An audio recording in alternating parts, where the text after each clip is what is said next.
something wild just went down. Christian Combs, Diddy's son, reportedly fired shots at 50 Cent online. He didn't hold back, saying straight up that if he ever crosses paths with 50, he's going to slap him. But that's only the beginning. Things are getting darker. After 50's explosive new Netflix documentary dropped, fans believe multiple big names are allegedly trying to take him down. The level of tension in the industry right now is insane. And these aren't just random people. Some of the names tied to this mess are major players in music and Hollywood. This isn't your usual celebrity feud anymore.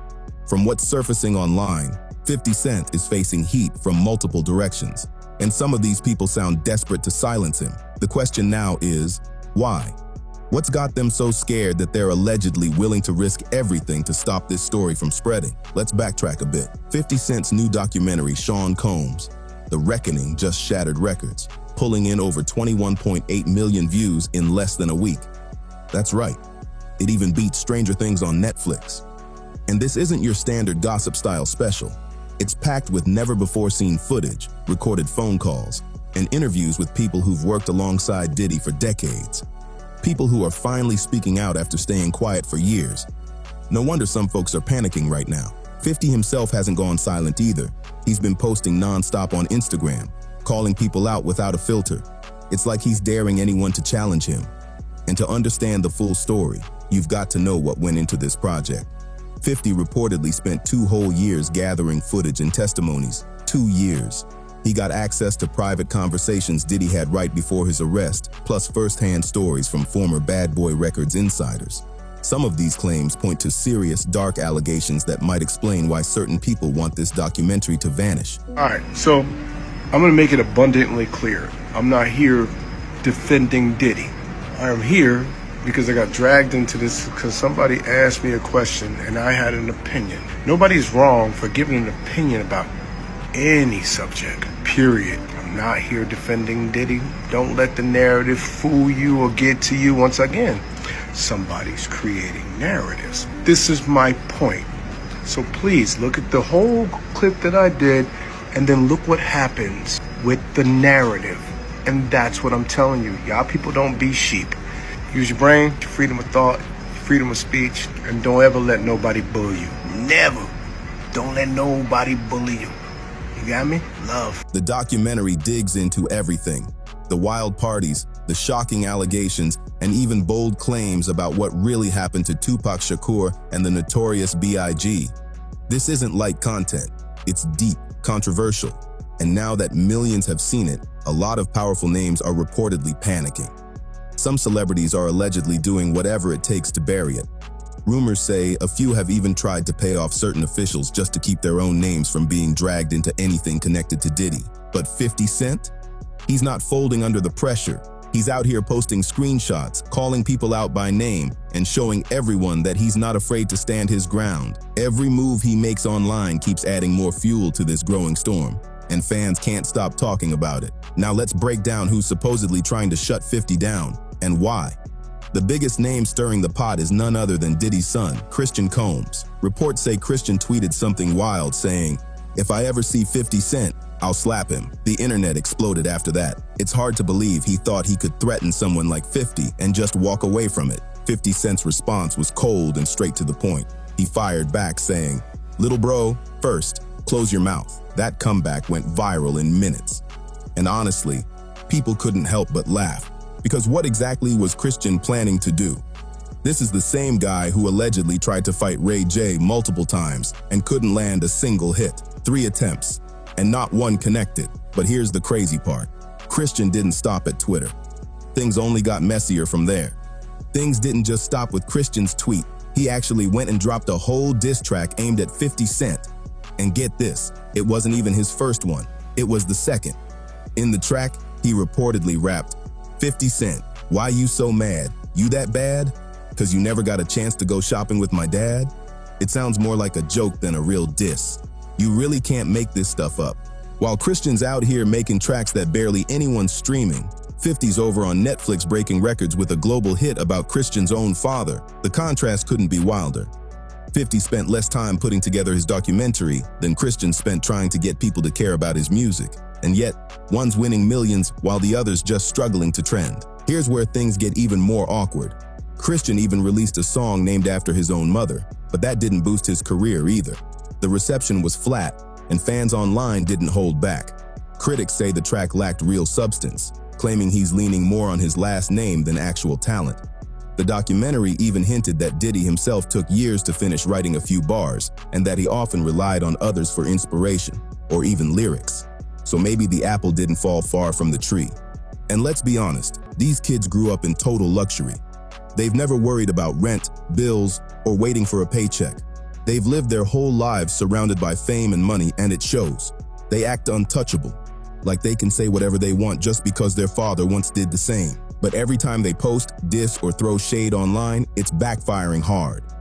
Fans say each move just makes them look worse and fuels 50's momentum even more. It's like they don't realize that 50 Cent has already mastered the art of turning drama into domination. And now, things are getting even heavier because Diddy's twin daughters are catching serious backlash online, and the situation is getting ugly fast. Diddy's twin daughters recently spoke out, and their comments didn't sit well with the public at all. They told everyone to rise above the drama and to stop paying attention to what's going on. But a lot of people were stunned by that reaction. How could they ask others to just ignore everything when their own father has been caught in such serious allegations, some of it even captured on camera? Viewers were quick to call them out, saying it's completely tone-deaf to defend him after everything that's come to light. The backlash came in fast and hard. Within hours, their social media pages were flooded with angry comments, forcing them to eventually turn off their comment sections entirely. It got so intense that even fans who used to support the family started distancing themselves. Many felt that instead of encouraging healing or accountability, the twins were trying to protect their image and their father's reputation at any cost. And honestly, a lot of people couldn't sympathize with them. They pointed out that Diddy's actions have affected real people, individuals still living with emotional scars and trauma. To watch his daughters brush that off and tell survivors to move on just made everything worse. But there's one member of the family who's handled things very differently, Chance Combs. She's the only daughter who stayed silent through all of this chaos. Even when she spoke during her father's sentencing, she kept it calm, respectful, and mature. She didn't downplay what happened or turn it into a media moment. That kind of composure earned her quiet respect from the public. Meanwhile, the twins seem more focused on keeping their social life alive, attending Kardashian parties, posting glamorous photos, and acting like the world hasn't shifted around them. It's clear they're prioritizing status over sensitivity, and people are calling them out for it loud and clear. And just when the controversy couldn't get more unpredictable, actor and comedian Marlon Wayans decided to jump into the mix. On the cruise show in Los Angeles, he openly defended Diddy, saying that 50 Cent was wrong for releasing the documentary because it was kicking a man while he's down. That statement shocked a lot of listeners. Then Wayans went even further, bringing up karma, saying 50 should be careful because what goes around comes around. His comments sparked major debate online, with some agreeing and others blasting him for defending someone accused of such serious actions. It's safe to say his defense didn't exactly land the way he hoped. 50 Cent put out this Diddy doc, and Marlon was asked about this Diddy doc on, what is this, 92.3, okay, in LA. And they asked him, did he watch it? And he said he was diddied out. Let that, pretty much saying, yo, that man is already doing time. And he said 50 Cent got to be careful because, you know, he gonna get his karma. Something to that effect. What you got to say about that? Niggas don't know what karma is. That's the word that they try to use. That's the word that they try to use to say that the same thing that happened to him could happen to you. So that ain't what karma is. Karma comes from the Egyptian metaphysical world that they talking about, that if you do something wrong, it may not come back to you. It may come back to somebody in your family lineage. It may not happen to you, but it may happen to somebody in your family. That's what karma is, bro.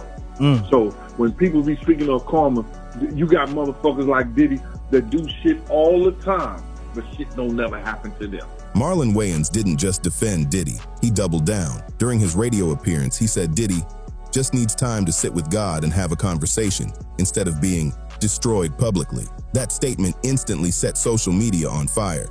People were asking, Marlon, why are you this pressed about Diddy? Because let's be real, no one asked him to jump into the middle of this mess. His sudden urge to protect Diddy made a lot of people suspicious. Some even started wondering if there's more to his loyalty than meets the eye. And of course, 50 Cent wasn't about to stay quiet. He clapped back immediately, classic 50 style, by hopping on Instagram and posting a throwback picture of Marlon dressed in full drag from his movie White Chicks. His caption was savage. "This fool trying to come at me? LOL? Nah. AI, that's your vibe, boy. Keep my name out your mouth." The post exploded instantly, with thousands of comments pouring in. 50 made it crystal clear that he wasn't taking any disrespect, especially not from someone defending Diddy. But Marlon didn't back down either. He fired back once again, warning 50 about karma, saying that if 50's luck turns on him, he'd regret exposing all of this. Then, Marlon tried to flip the script even harder on Instagram, going after 50's appearance. He joked that 50 looked ugly in a suit, said his buttons were fighting for their lives, and called him fat buff, rocking an Easter suit with a Halloween face. The internet couldn't believe how petty it had gotten. To top it off, Marlon posted an old picture of 50 Cent and Diddy chilling together in a pool, like he was trying to prove something big. But fans weren't buying it. They just saw it as another weak attempt to shift the focus. Now everyone's asking the same thing. Why is Marlon Wayans so defensive about Diddy? What's really behind his energy in this fight? Even Charlemagne the God called out the double standard, pointing out that when anyone else gets accused of wrongdoing, Hollywood rushes to condemn them.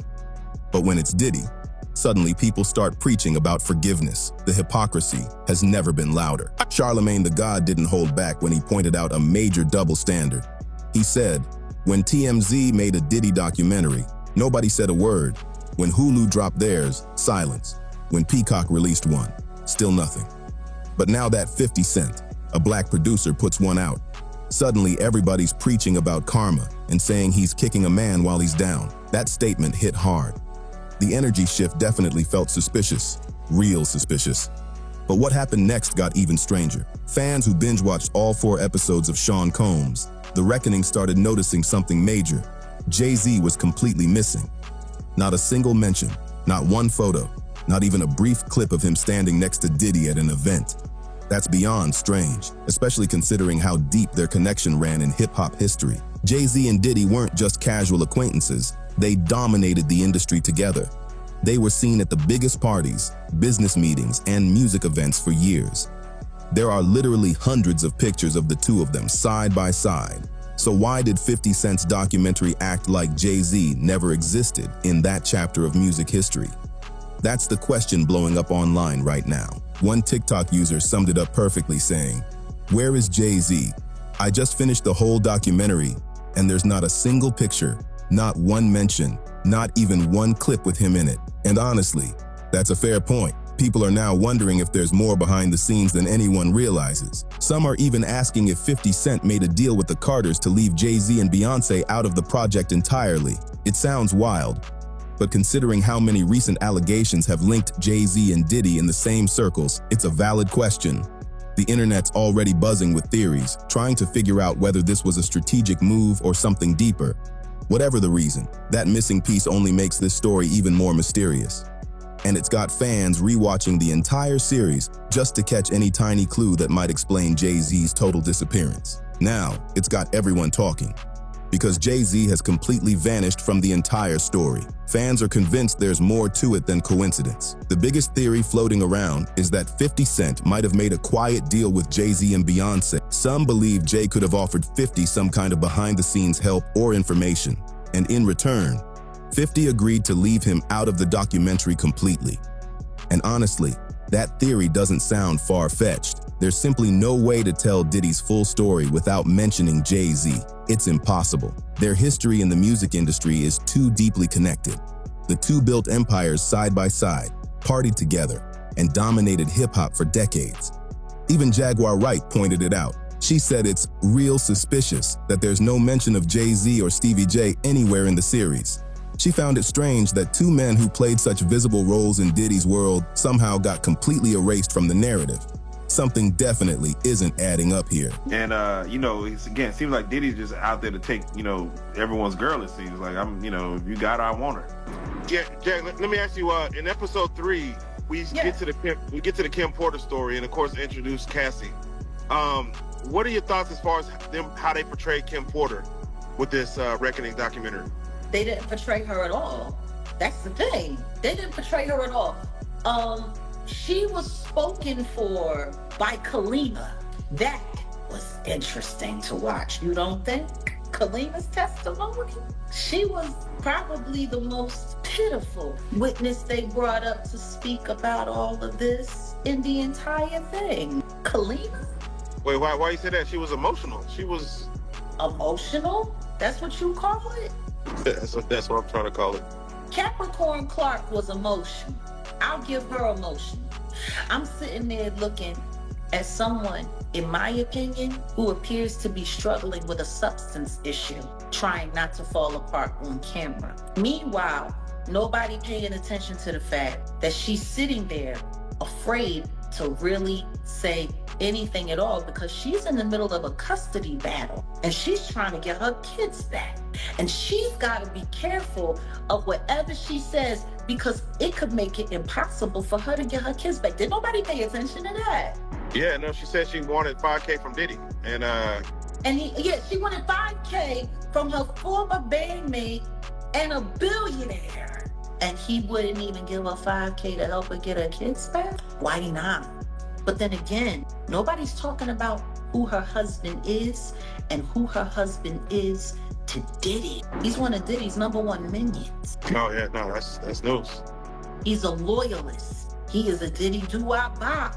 Kalima's also bisexual, so I'm finding it kind of interesting that she didn't see anything, she wasn't around anything. Jaguar, Wright has been saying it for a while now. Certain powerful people somehow manage to erase themselves from Diddy's story. And she wants answers. How does something like that even happen? Is Jay-Z really influential enough to vanish from such a huge piece of music history? What kind of strings did he pull behind the scenes to make that possible? Nobody seems to have clear answers, but it's definitely raising eyebrows. And while everyone's focused on who disappeared, there's another name people can't ignore: Jennifer Lopez. Her silence through all of this is deafening. Fans are starting to bring up her connection to one of the most infamous incidents from the early 2000s, the New York nightclub shooting that changed everything. J-Lo was reportedly there that night, and according to past reports, a woman named Natanya Rubin was hit in the face and still carries bullet fragments in her skin to this day. That old case is being re-examined in a whole new light now that Diddy's name is back in the headlines. All Jennifer Lopez had to do was marry a white boy, Oscar winner, for people to stop remembering that she had a gun in her pocketbook.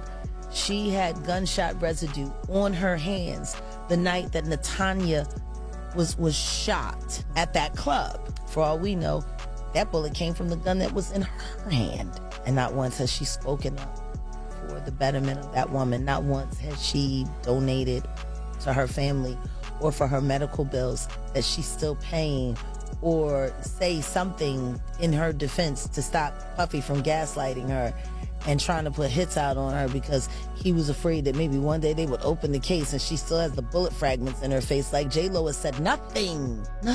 You really thought that just running off and marrying Ben Affleck was going to take you out of the Diddy downfall? But it saved her the first time though, didn't it? Because as soon as that club was over and as soon as they finished interrogating her, when she sat there and cried like a baby, I don't want to go to jail. I don't want to go to jail.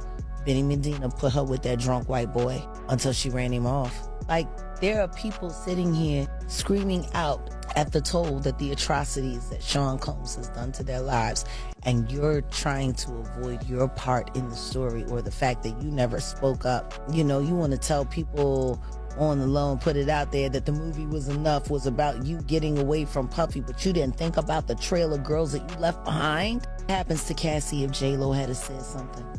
The diddler back then. Would Cassie have ever been a victim? Answer me that. Because that situation happened in the late 90s. That situation happened before Aaliyah passed away, and Aaliyah passed away in 2001. He didn't get with Cassie until 2009, 15 years after he was with Jennifer. And she had to come forward about the abuse that she suffered in a relationship with Sean Combs. Cassie would never have gone through what she's gone through. J-Lo being a stand bitch is Cassie not getting punted in a fucking hallway. And here's where things get even colder. Jennifer Lopez has never said a single word to support Natanya Rubin, the woman who was shot in that nightclub years ago. Not one statement, not one donation, not even a moment of public acknowledgement. Nothing. People online have been pointing out that J-Lo never spoke up for the victim, even when Diddy allegedly tried to gaslight Natanya and shift the blame onto her. It's heartbreaking and infuriating at the same time. And what did J-Lo do after all that chaos? She walked away from the entire situation, got with Ben Affleck, and seemed to rebuild her image as if none of it ever happened. Fans say it looked like she was trying to erase her connection to Diddy completely. Like that chapter of her life could just be wiped away by a Hollywood romance.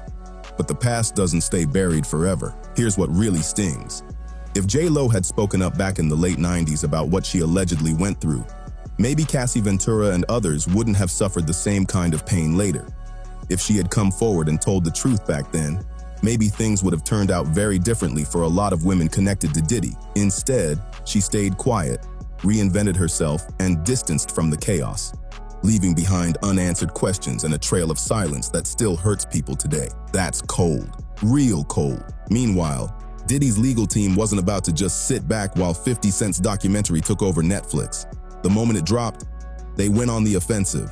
Reports say his lawyers immediately sent Netflix a cease and desist letter, labeling the series a shameful hit piece. They claimed it included stolen footage and confidential clips that were never meant to see the light of day. The timing of that legal move only fueled the conversation further, because if there was nothing to hide, why move so fast to shut it down? Diddy's legal team is coming hard at Netflix and 50 Cent, claiming they broke the law by using private footage without permission, and they're threatening to sue for millions. But here's where it gets wild, because the story behind that footage is almost unbelievable. According to reports, the videos came from a videographer Diddy himself hired. That's right, he literally paid someone to follow him around and film everything during the days leading up to his arrest. Diddy apparently thought he'd walk away from the charges and turn the footage into his own I'm Innocent documentary. But instead, the footage slipped right out of his control and somehow ended up in 50 Cent's hands. Now, it's streaming on Netflix for over 21.8 million people to see. Talk about karma coming full circle. Diddy basically filmed his own downfall. And here's the kicker. Those recordings include conversations between Diddy and his own lawyers. Normally, that kind of content would be protected by attorney-client privilege. But once you record those talks, that protection disappears. That means anyone who gets hold of it can technically buy, sell, or share it. And that's exactly what seems to have happened. Sources say Netflix paid a huge amount to secure those clips, and now they're the centerpiece of the entire documentary. In the recordings, you can reportedly hear Diddy talking to his lawyer, stressing over how badly he's losing the public narrative. He complains about how the media is turning against him, and you can hear him plotting ways to spin the story in his favor. But instead of saving him, that same footage ended up exposing him, making him look more concerned about reputation than responsibility. It shows him strategizing on how to sway jurors instead of focusing on the people who were hurt. It's bad, real bad. And now, there's even more heat, because an old Ellen DeGeneres interview clip featuring Diddy has started resurfacing online, and viewers are rewatching it with a whole new perspective. Back then, it just seemed like harmless TV banter. But knowing what we know now, those awkward jokes and uncomfortable moments on that stage hit completely different. The internet can't stop dissecting every second of it. Women who talk baby talk in bed. Really? It's not how you play the game. Really? Yeah. Really? Yeah. That's a turn on, somebody talking baby talk to you. No, it's just talking. Talking dirty. No, baby talk. Baby talk is in the category of talking dirty. Is it a baby? Let me explain something to you. There's no rules in talking dirty. There's no rules in talking dirty. I don't want to be with a baby. That's not my thing. I want her to talk baby talk. Ever since The Reckoning hit Netflix, Ellen DeGeneres has been keeping an unusually low profile, and people are starting to question why. Fans online are asking, what does Ellen really know about Diddy's infamous parties? Why has she suddenly gone quiet while everyone else is scrambling to respond? The timing feels way too perfect, and the internet is convinced that she's staying silent for a reason. The connection between her and Diddy might be deeper than people realized.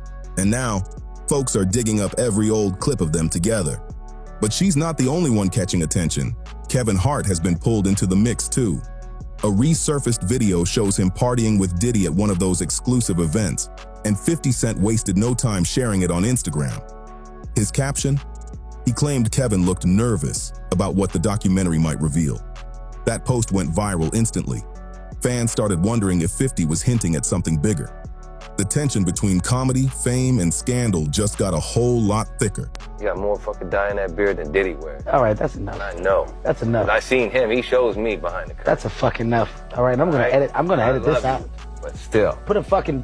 put a note on it. You can edit that one. I don't. There's a resurfaced clip that's got everyone talking. It shows Mark Wahlberg cracking a joke about Diddy while Kevin Hart is sitting right next to him, and you can literally see Kevin tense up. His smile fades for a second, and his body language screams discomfort.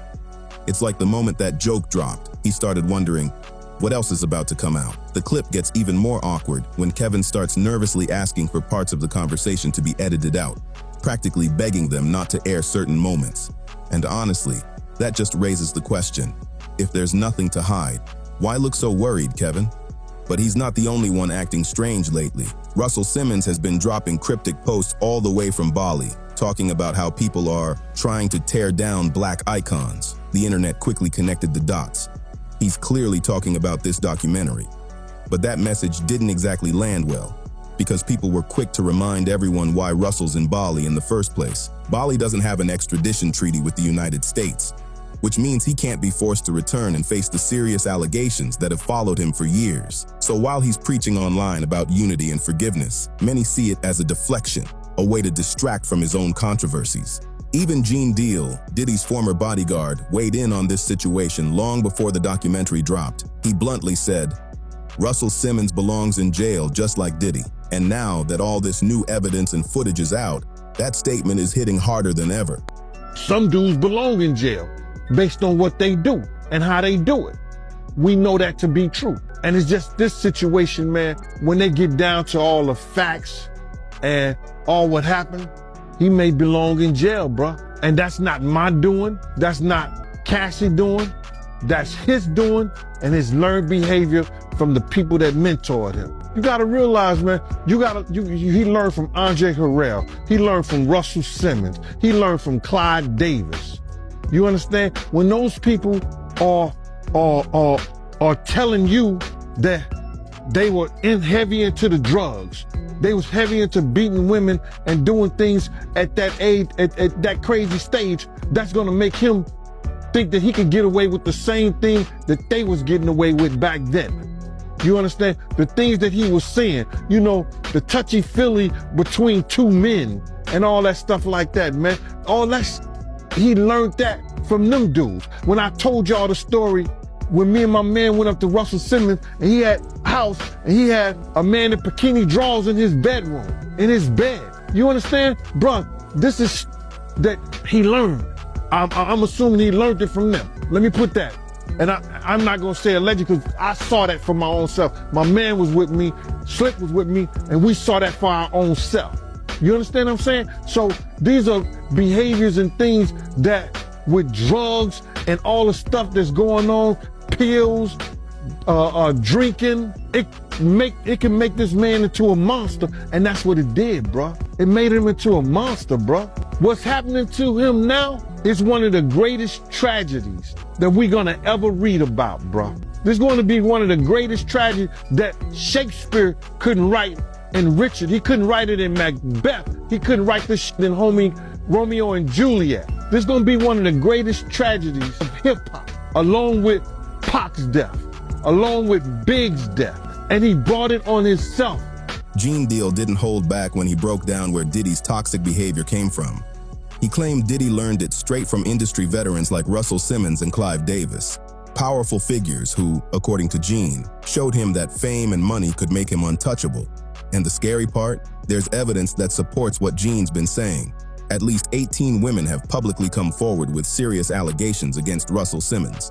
To make things worse, when Russell was 35 years old, he began dating Kimora Lee Simmons, who was reportedly just 16 at the time and still in high school. That revelation continues to shock people to this day.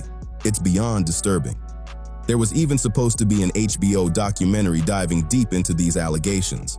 But when the project started gaining traction, Russell allegedly pressured Oprah Winfrey, who was producing it at the time, to back away. And believe it or not, Oprah actually stepped down after that pressure.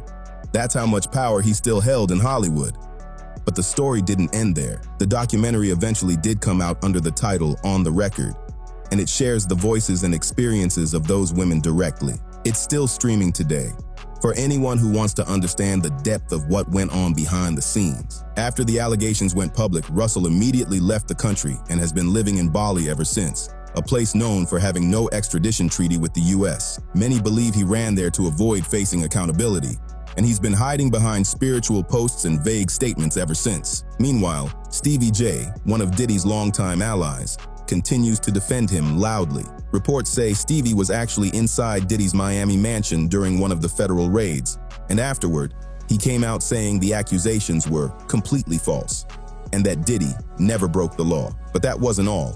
Stevie even went after 50 Cent, calling him an Uncle Tom and accusing him of betraying his own people. The industry lines are being drawn and loyalties are getting tested in real time. Stevie J didn't just talk. He took things to another level. After 50 Cent's documentary started blowing up, Stevie actually challenged 50 to a fight. He said, "I'm calling you out, Curtis. What you want to do?" The internet went wild when they saw that. But 50's response, classic. He clapped back with a post that said, "Diddy's boyfriend called me a sellout. He's correct. I'm selling out Branson Cognac." That comeback was pure gold, and fans couldn't stop laughing. But 50 didn't stop there. He posted a screenshot of a headline mentioning Stevie J's name being brought up in Rodney Lil Rod Jones's lawsuit with the caption, "Whoa, say it ain't so, Stevie J. This is a mess." The comment section exploded. People were shocked, others were cracking jokes, and Stevie just kept digging himself deeper. Stevie fired back again saying, "Since it's entertainment, let me beat you on TV or something, don't duck that." He was clearly trying to turn it into a show, but 50 laughed it off like it was nothing. He replied, "Good luck getting past security, short." At that point, it wasn't even beef anymore.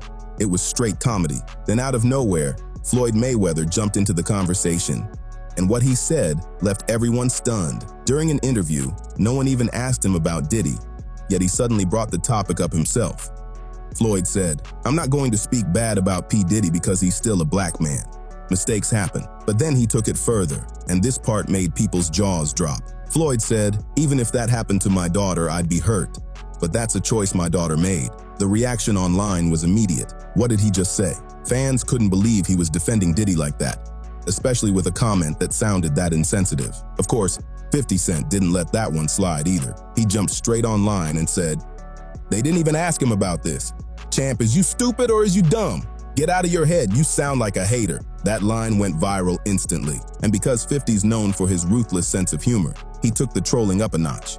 He reminded everyone of that old feud between him and Floyd, where he once offered $750,000 to charity if Floyd could read just one full page from a Harry Potter book. When Floyd said he'd do it, 50 switched it up and told him to read from The Cat in the Hat instead, saying it had easier words. Fans were crying, laughing all over again. At this point, the feud isn't just about Diddy anymore. It's turning into one of the wildest celebrity back and forths the internet's seen in years. It's messy, it's petty, but it's also absolutely hilarious. Ray J has been giving some of the strangest interviews lately, all in defense of Diddy. He keeps calling Diddy his mentor and close friend, and insists that Diddy should be cleared of all charges because, in his words, everything that happened was consensual between adults. But that's not where the weirdness ends. Ray J then claimed he doesn't even understand what those so-called freak-off parties are, saying he's never seen anything like that and doesn't even know what the term means. At one point, he started rambling about baby oil, seriously, and questioning why people were joking about it online. He said, "Is it okay that everyone's joking about baby oil? What kind of message is that sending?" The interview went off the rails fast. Of course, 50 Cent jumped in with his trademark humor, posting on Instagram, "Oh my God, WTF is Ray J doing? Dude is really going crazy out here." The post blew up instantly because 50's reaction perfectly matched what everyone else was thinking. But Ray didn't stop there. He got even stranger. In another interview, he started talking about turning cheek to cheek, but somehow turned it into a bizarre comment about butt cheeks. It left everyone confused, and honestly, a little concerned. 50 couldn't resist roasting him again, posting, "Oh, now I see why they was gonna pack Ray J out. He wildin', bro. I'ma hit Ray and tell him chill." Fans were cracking up, saying it felt like Ray J was spiraling live on camera. But not everyone's been this loud. While Ray J's been all over the place defending Diddy, Rick Ross has stayed completely silent, just like Jay-Z. And you already know 50 Cent wasn't going to let that slide. He pulled up an old set of Rick Ross's lyrics from a 2013 track where Ross said some seriously questionable stuff, the kind that caused him to lose his Reebok endorsement back in the day. 50 posted a photo of Rick Ross and Diddy together, along with those lyrics, and wrote, "At some point, you just gotta do the right thing." That post hit hard because it reminded everyone that Ross and Diddy have been tight for years, and that some of the behavior people are calling out now has been hiding in plain sight all along. Between Ray J's chaotic defenses and 50's relentless receipts, the internet can't look away. Every post keeps the fire burning hotter.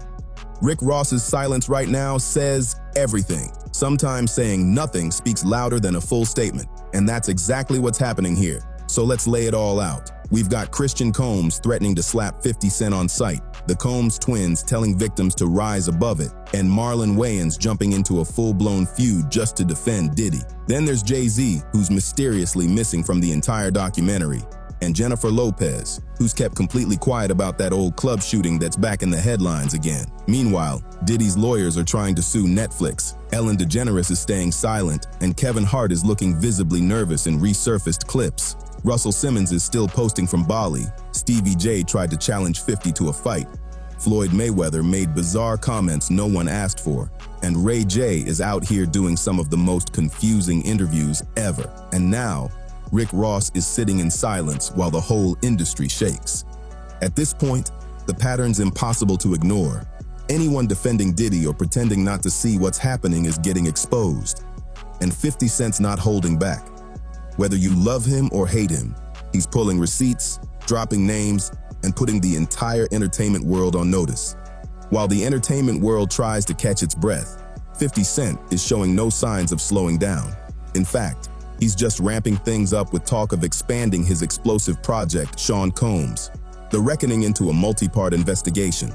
And here's the wild part.